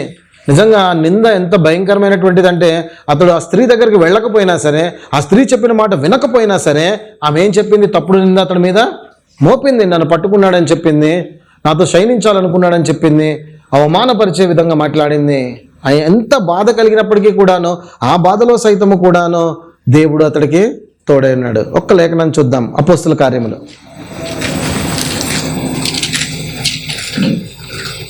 7వ అధ్యాయము 9వ వచనం. స్టెఫెన్ ప్రసంగంలో ఈ మాట చెప్తాడు. స్టెఫెన్ ప్రసంగిస్తూ అన్న మాట ఒకసారి చూడండి. 7వ అధ్యాయం 9వ వచనం అపోస్తుల కార్యముల్లో. ఆ గోత్రకర్తలు మత్సరపడి, ఆ గోత్రకర్తలు అంటే ఎవరు? ఇప్పుడు ఇక్కడ యోసేపు యొక్క అన్నలు మొత్తము. ఆ గోత్రకర్తలు మత్సరపడి యోసేపును ఐగుప్తులోనికి పోవుటకు అమ్మివేసిరి గాని దేవుడు అతనికి తోడయుండి అతని శ్రమలన్నింటిలో నుండి తప్పించెను. ఎంత గొప్ప ఆదరణకరమైనటువంటి మాట. ప్రభువుని వెంబడిస్తున్నందుకు ఏదైనా శ్రమ మీకు సంభవించిందా? ఒక్క విషయం గుర్తుపెట్టేసుకోండి, ఆ దేవుడు తోడై ఉన్నాడు. శ్రమ తప్పిపోదు, శ్రమ ఉంటుంది, కానీ ఆ శ్రమ గుండా బయటికి మాత్రం ఆ ప్రభు మనల్ని తీసుకొని వస్తాడు. ఈ గొప్ప సత్యాన్ని మనము గ్రహించడానికి ప్రయత్నం చేయాలి ప్రియులారా. సో కాబట్టి ఏం నేర్చుకుంటున్నాం ఈ రోజున? మొదటిది ఏంటి? సాధారణంగా కలిగేటటువంటి శ్రమలు మనందరికీ సంభవిస్తాయి. అధైర్యపడొద్దు, కృంగిపోవద్దు. మొదటి దానిలో. రెండవ దానిలో ఆజ్ఞలు అతిక్రమించినప్పుడు మనకి శ్రమలు సంభవిస్తాయి. అప్పుడు మనం చేయాల్సిన పని ఏంటి? మోకరించి ప్రభు దగ్గరికి వచ్చి, ప్రభువా నన్ను క్షమించు అని చెప్పి అడిగి ఆ శ్రమ నుండి బయటకు రావడానికి మనము ప్రార్థించాలి. మూడవది మనం చూస్తే కనుక పరీక్షింపబడినప్పుడు కలిగే శ్రమ. ఈ పరీక్ష గుండా వెళుతున్నామేమో అని చెప్పి మనము ప్రభువుని అడగాలి. ప్రభువా ఈ పరీక్షిస్తున్నావా, ఇందులో నేను గెలవాలి నాయన అని చెప్పి ముందుకు సాగాలి. నాలుగవది క్రీస్తుని అంగీకరించినందుకు, క్రీస్తు మార్గంలో వెళుతున్నందుకు, వ్యక్తిగతంగా కావచ్చు, లేదా క్రీస్తుని ప్రకటించినందుకు కావచ్చు, లేకపోతే కనుక ఆ సంఘముగా కూడా శ్రమను మనకి సంభవించవచ్చు. అప్పుడు మనం ఏం చేయాలి? నిలబడాలి. ఎందుకు నిలబడాలి? అప్పుడు దేవుడు ఎప్పుడు కూడా మనకి తోడుగానే ఉంటాడన్నటువంటి ఒక దృఢ నిశ్చయతతోటి మనము ముందుకు సాగాలి. అనేకమైన వచనాలు ఉన్నాయి ప్రియులారా. ఆ వచనాలన్నీ ఒకవేళ మీకు చూపిస్తే కనుక ఆ వచనాలన్నీ ఎంత బలపరుస్తాయంటే అంత బలపరుస్తాయి. కానీ సమయం చాలా పడుతుంది. ప్రభు చిత్తమైతే ఆ వచనాలన్నీ మీకు తర్వాత చెప్తాను. తర్వాత వివరిస్తాను. అన్ని వచనాలు కూడా చెప్తాను. పౌలు గారు పత్రికలు రాస్తూ చెప్తా ఉంటాడు, శ్రమ వచ్చిందా ఏమాత్రము బాధపడకండి, మనం ఎలాగైనా సరే పరలోకంలో ప్రవేశించడానికి ఇవన్నీ కూడా అనుమతించబడ్డాయి కాబట్టి మీరు ధైర్యంగా ఉండండి అంటాడు. అదేవిధంగా ఏమంటాడంటే ఈ శ్రమల వలన నేను అతిశయపడుతున్నాను అంటాడు రోమీలకు రాసిన పత్రికలో. మరొక చోట ఏంటంటే ఇది ఎన్న తగినవి కాదంటాడు, మన రోమ 8లో మనం చూసినటువంటి విధంగా. మరొక విధంగా మనం చూస్తే కనుక దేవుడు ఉన్నాడు, ఆయన ఎప్పుడు కూడా ఎటువంటి సందర్భంలో విడిచిపెట్టడు అని చెప్తాడు. అలాగే శ్రమలో ఉన్నప్పుడు మనకు ఆయన ఉపాయం కూడా కలగజేస్తాడని చెప్తాడు. రకరకాల వచనాలు మనం బలపరుస్తాయి, దేవుడు తోడుంటాడు తోడుంటాడు తోడుంటాడని. అటువంటి గొప్ప ఆదరణ కలిగి మనం ముందుకు సాగిపోవడానికి దేవుడు నడిపించాలి. చివరిగా ఇంకొక మాట చూసి ముగించుకుందాం. శ్రమల వలన లాభం ఉందంటే కనుక మీరు శ్రమను కావాలని కోరుకుంటారంటారా? శ్రమ వలన లాభం ఉందంటే మీరు ఆ శ్రమ నాకు కావాలి ప్రభు అని కోరుకుంటారా? ఎంతమంది కోరుకుంటారు పిల్లలు? నిజంగా శ్రమ వలన లాభం ఉందంటే ఆ శ్రమ కావాలని కోరుకుంటారా? ఏం కోరుకుంటారండి? ఏం లాభం ఉందంటే కోరుకుంటారు? బాగా ధనవంతులైపోతారు మీరు శ్రమ రాగానే, బాగా ఐశ్వర్యవంతులైపోతారు, బాగా ఆశీర్వదించబడిపోతారంటే కోరుకుంటారా?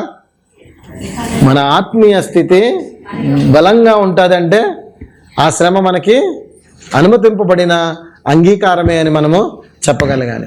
శ్రమ వలన లాభం ఉందని కీర్తనకారుడు కొన్ని విషయాలు చెప్తున్నాడు. ఆ విషయాలను ఒకసారి చూసుకుందాం. అందరూ కూడా కీర్తన 119కి రండి. మొదటిది 67వ వచనం, 119, 67. శ్రమ కలుగ మునుపు నేను త్రోవ విడిచి తిని ఇప్పుడు నీ వాక్యమును అనుసరించి నడుచుకొనిచున్నాను. శ్రమ కలగక మునుపు ఏం చేశాడు? మొత్తం అంతా ప్రభుని విడిచిపెట్టి లోకంలో తిరుగుతూ ఉన్నాడు. ఒక్కసారి శ్రమ దేవుడు అలా అనుమతించాడు, వెంటనే ఎక్కడికి వచ్చేసాడు? ఇదేంటంటే పిల్లలు బయట బాగా ఆడుకుంటూ అల్లరి చేస్తూ ఉంటారు. తండ్రో తల్లిలో ఒక్క దెబ్బే కానీ ఏమవుతారు? టకామని కూర్చుని బ్యాగ్ తీసి పుస్తకాలు తీసేస్తారు. ఆ పని చేశాడంట ఇక్కడ కీర్తనకారుడు. శ్రమ రాకముందు ఏం చేశాడంట? శ్రమ వచ్చినప్పుడు దేవుని దగ్గరకు వచ్చాడు, రాకముందు త్రోవ విడిచి తిరిగాడు. సో ఒకటి, శ్రమ కలగగానే వాక్యం దగ్గరకు వచ్చాడు. ఇప్పుడు మనకు అటువంటి ఒక శ్రమ దేవుడు ఏదైనా ఇచ్చాడు అనుకోండి, వెంటనే మనం వాక్యం దగ్గరికి వచ్చే అవకాశము ఉంది. రెండవది 92వ వచనం, కీర్తన 119, 92. నీ ధర్మశాస్త్రము నాకు సంతోషమియ్యని ఎడల నా శ్రమయందు నేను నశించి ఉందును. ఆ శ్రమ వచ్చింది, శ్రమలో నశించిపోతున్నాడు. అప్పుడు ఏమని చేశాడు? ధర్మశాస్త్రం చదివాడు. ధర్మశాస్త్రం చదవగానే అతనికి ఏమొచ్చింది? ఇప్పుడు ఆనందము, సంతోషం కలగటం మొదలుపెట్టింది. అంటే శ్రమ వచ్చినప్పుడు ధర్మశాస్త్రము సంతోషకరంగా మారిపోయింది ఈ కీర్తనకారుడికి. ఒకటి, శ్రమ రాగానే వాక్యం దగ్గరకు వచ్చాడు. శ్రమలో బాధపడుతున్నప్పుడు వాక్యం చదువుకున్నాడు, వెంటనే అతనికి ఆనందము, సంతోషం వచ్చినట్టుగా మనం చూస్తున్నాము. మూడవది 143వ వచనము, శ్రమయు వేదనయు నన్ను పట్టి ఉన్నవి, అయినను నీ ఆజ్ఞలు నాకు సంతోషము కలుగచేయుచున్నవి. ఒక పక్క వేదన, శ్రమ కలుగుతుంది, కానీ సంతోషం ఎక్కడి నుంచి వస్తుంది? అక్కడ ఆజ్ఞలను సంతోషము కలగజేస్తున్నాయి అన్నాడు. సంతోషము ఎక్కడ కలుగుతుంది అంటే శ్రమలో సంతోషము ఇచ్చింది వాక్యము అని చెప్తున్నాడు. మరో చోట అంటాడు కదా, నీ వాక్యము నన్ను బ్రతికించింది, బాధలలో నాకు అది నెమ్మదినిచ్చింది అంటాడు. సో ఈ నెమ్మది, సంతోషము, సమాధానము పొందుకోవడానికి ఆయనకు శ్రమలు అనుమతించబడ్డాయి అన్నట్టుగా అక్కడ మాట్లాడుతున్నాడు. హెబ్రీయులకు రాసిన పత్రిక 5వ అధ్యాయం 8వ వచనము, హెబ్రీ 5:8. శ్రమ వలన ఏమొచ్చింది ఇక్కడ ప్రభుకి? ఆయన కుమారుడై ఉండి తాను పొందిన శ్రమల వలన విధేయతను నేర్చుకునేను. ఏమొచ్చిందంటే శ్రమల వలన, ఎప్పుడైతే శ్రమ వస్తుందో అక్కడ ఏమొస్తుంది? విధేయత వస్తుంది. ఎంతమందికి విధేయత కావాలి? ఆ శ్రమలను యాక్సెప్ట్ చేయాలి. ఎంతమంది వాక్యం దగ్గరికి బాగా నడిపింపబడాలనుకుంటున్నారు? శ్రమలు కావాలి. ఎంతమంది ధర్మశాస్త్రం ఆనందకరంగా చూడాలనుకుంటున్నారు? ఆ శ్రమ ఏంటో తెలిస్తే కనుక ఈ బాధ ఏంటో తెలిస్తే ఈ ఆనందం ఏంటో తెలుస్తుంది. ఆ తర్వాత ఏమంటున్నాడు? దేవుని ఆజ్ఞలు నాకు సంతోషాన్ని ఇచ్చే అంటున్నాడు. విధేయత శ్రమ వల్లనే కలిగింది అంటున్నాడు. 2 సమూయేలు 22వ అధ్యాయం 7వ వచనం, మనకు కలిగే లాభాలు శ్రమ వలన. 2 సమూయేలు 22వ అధ్యాయం 7వ వచనం, నా శ్రమలో నేను యెహోవాకు మొరపెట్టి, నా శ్రమలో నేను ఏం చేశాను అన్నాడు? యెహోవాకు మొరపెట్టి తిని నా దేవుని ప్రార్థన చేసి తిని ఆయన తన ఆలయంలో ఆలకించాడు, నా ప్రార్థన అంగీకరించెను, నా మొర ఆయన చెవులలో చొచ్చెను. ఏమంటున్నాడు పిల్లలు? ఇప్పుడు శ్రమలో ఈయనకి ఏం ఎక్కువైపోయిందంట? ప్రార్థన ఎక్కువైపోయింది. శ్రమ వచ్చినప్పుడు ఏం చేశాడు? ప్రార్థన ఎక్కువ కావాలంటే ఏం కావాలి? ఇవన్నీ ఏంటో తెలుసా? చివరిగా చెప్తానమాట. 2వ దినవృత్తాంతాల గ్రంథము 33వ అధ్యాయము 12వ వచనం. 2వ దినవృత్తాంతాలు 33:12. ఇందాక మనం చూసాము ఈ మాట. మనషే ఏం చేశాడు శ్రమలో? అతడు శ్రమలో ఉన్నప్పుడు తన దేవుడైన యెహోవాను బతిమాలుకుని తన పితరుల దేవుని సన్నిధిని తాను బహుగా తగ్గింపుతనము, బ్రతిమాలేతనము ఎక్కడి నుంచి వచ్చింది? అది ఆ శ్రమ గుండానే వచ్చింది. చివరిగా యెషయా గ్రంథము 26వ అధ్యాయము 16వ వచనము. యెషయా గ్రంథము 26:16. యెహోవా శ్రమలో వారు నిన్ను తలంచుకుని నీ శిక్ష వారి మీద పడినందున వారు విశేషంగా దేవుణ్ణి ఎప్పుడు తలంచుకున్నారు? దేవుణ్ణి శ్రమలో తలంచుకున్నారు. అంటే అప్పుడు సహవాసానికి వచ్చారు దేవునితో పాటు. అప్పటిదాకా దేవునికి దూరంగా ఉన్నాను. ఇప్పుడు అర్థం చేసుకోండి, వాక్యం చదువుకోవాలి, ధర్మశాస్త్రంలో ఆనందించాలి, దేవునితో సహవాసం కలిగి ఉండాలి, విధేయత కలిగి ఉండాలి, ప్రార్థనా జీవితం కలిగి ఉండాలి, తగ్గింపుతనం కలిగి ఉండాలి. ఇవన్నీ మీరు చేస్తే కనుక ఈ శ్రమ లేకుండానే చేయవచ్చు. లేదంటే కనుక ప్రభు అంటాడు, ఇవన్నీ నీకు కావాలి, నువ్వు చేయాల్సినవే, కాబట్టి నీకు ఒక శ్రమను అనుమతిస్తాను అంటాడు. ఏది కావాలి? ఏది మీకు మంచిది? శ్రమ ద్వారా ఇవన్నీ మీరు చేస్తారా, లేక స్వతహాగానే మీరు అన్నీ చేస్తారా? ఆప్షన్ మీ ముందు ఉందండి. ఎలా చేస్తారు? శ్రమ ద్వారానే చేస్తారండి. స్వతహాగా చేయరా? శ్రమ వచ్చిన తర్వాతనే ప్రార్థన చేస్తారా? శ్రమ వచ్చిన తర్వాతనే సహవాసం చేస్తారా? శ్రమ వచ్చిన తర్వాత విధేయత చూపిస్తారా? శ్రమ వచ్చిన తర్వాతే తగ్గింపుతనం కలిగి ఉంటారా? శ్రమ వచ్చిన తర్వాతనే ఇవన్నీ చేస్తారా? ఆనందం కలుగుతుందా? ధర్మశాస్త్రంలో ఆప్షన్ ఇచ్చాడు ప్రభు. ఏమంటున్నాడు? ఇవన్నీ మీరు డైలీ చేయండి, ఆ శ్రమ దగ్గర రాకుండా నేను చూస్తానంటాడు. మరి 2 మన దగ్గర పెట్టేశాడు. ఎప్పుడు అంటాడు కదా, జీవం మరణం నీ దగ్గర ఎదురుగా పెట్టేశాను, ఏది ఎంచుకుంటావు ఎంచుకో అంటాడు ప్రభు. అలాగే ఇవన్నీ మీరు చేస్తే ఆ శ్రమ రాకుండా నేను చూస్తా. లేదు మీరు చేయరా, సరే నేను శ్రమను అనుమతిస్తా, అప్పుడు మీరు ఖచ్చితంగా చేస్తారు. అంతే కదండి. ఇప్పుడు రోజు ప్రార్థన చేయము అంత ఎందుకండి. ఇప్పుడు ఏదైనా చిన్న అనారోగ్యం వచ్చిందనుకోండి, అప్పుడు ఏం చేస్తాం? మామూలుగా ఉన్నప్పుడు ప్రభువా మా కుటుంబ సభ్యులకి, బంధువులకి, అందరికీ ఆరోగ్యం దయచేయి నాన్న అని మామూలుగా రెగ్యులర్ ప్రేయర్లో మనం ప్రార్థించేస్తాం. అదే కనుక మనకు ఏదైనా బాధ కలిగింది, విపరీతమైనటువంటి రోగం లాంటిది ఏదైనా కలిగింది అనుకోండి, వెంటనే ఏం చేస్తామంటే మన చుట్టూ ఉన్న వాళ్ళతో కూడా దయచేసి నా కోసం ప్రార్థన చేయి, నా కోసం ప్రార్థన చేయి, ఇది ఉంది అది ఉంది. కారణం శ్రమ వచ్చింది, ఇప్పుడు అధికమవుతుంది ప్రార్థన. అది ముందే మనం చేస్తే కనుక ప్రార్థనకి ఆ శ్రమ అనుమతించబడదు అంటున్నాడు ప్రభువు. కాబట్టి పిల్లారా అర్థం చేసుకోండి, మనం చేయవలసింది వాక్యము, ప్రార్థన, సహవాసము, మా విధేయత, తగ్గింపుతనము, ఈ లక్షణాలన్నీ కూడా స్వతహాగా మనం పాటిస్తే ఈ శ్రమ మన దగ్గరికి రానే రాదు. మరి అట్టి నడిపింపు దేవుడు మనందరికీ దయచేయను గాక. తలలు వంచండి, చిన్న ప్రార్థన చేసుకుందాం. పరిశుద్ధుడ, ప్రేమ కలిగిన మా తండ్రి, మీకు వందనాలు నాయన. యేసయ్య, మరొకసారి శ్రమ విషయంలో మాకు నాయన మరి ఇదిగో ప్రభా బయలుపరిచినటువంటి సత్యాలను బట్టి వందనాలు ప్రభా. మరి మేము ఎప్పుడు కూడా గుర్తెరిగేటటువంటి వారంగా ఉండటానికి సహాయం చేయండి. సాధారణంగా నాయన మరి అందరికీ కలుగుతున్నటువంటి శ్రమలే మాకు సంభవిస్తున్నాయని నాయన మరి ఇదిగో పేతురు ఏ విధంగానైతే అంటున్నాడో, అధైర్యపడొద్దు అంటున్నాడో, ఆ రీతిగా మేము కూడా నాయన ఉండేలాగా మీ కృప చూపించండి ప్రభా. నాయన శ్రమ సంభవించినప్పుడు ఏదో వింత సంభవించిందని మేము అనుకోనకుండా నాయన సాధారణంగా ఉన్నదే అని మేము గుర్తెరిగే కృపను మాకు దయచేయండి. అలాగే ప్రభా నాయన మరి ఇదిగో తండ్రి, ఆజ్ఞను అతిక్రమించి మేము తప్పు చేసి మేము శత్రువుకు అప్పగింపబడి శ్రమలో పాలవుతున్నామేమో, అది కూడా మేము గ్రహించుకుని నాన్న ఒప్పుకోలు చేసుకుని క్షమాపణ కోరి నీ సన్నిధిలో మళ్ళీ తిరిగి చేరే కృపను మాకు దయచేయండి. ఆ శ్రమ నుండి విడిపింపబడే కృపను అనుగ్రహించండి ప్రభువా. అయ్యా, నువ్వు ఎప్పుడైనా సరే మమ్మల్ని పరీక్షిస్తున్నప్పుడు మేము అది గుర్తెరిగి ఆ పరీక్షలో మేము గెలిచే వరంగా ఉండటానికి మాకు సహాయం చేయమని వేడుకుంటున్నాం. నిన్ను వెంబడిస్తున్నందుకు మాకు ఎదురయ్యే ఏ సమస్య అయినా, ఏ శ్రమ అయినా కూడా సంతోషంగా అంగీకరించే కృపను దయచేయండి. ఎందుకంటే ఎప్పుడూ మాకు తోడుగా నువ్వు ఉంటానని వాగ్దానం చేసావు ప్రభువా. అదేవిధంగా నాయన అనుదినము మేము కలిగి ఉండవలసినటువంటి గొప్ప లక్షణాలు, వాక్యము, ప్రార్థన, సహవాసము, దీనత్వము, ఆత్మఫలాలు అన్నీ కూడా నాయన మాలో సమృద్ధిగా ఫలింపచేయండి.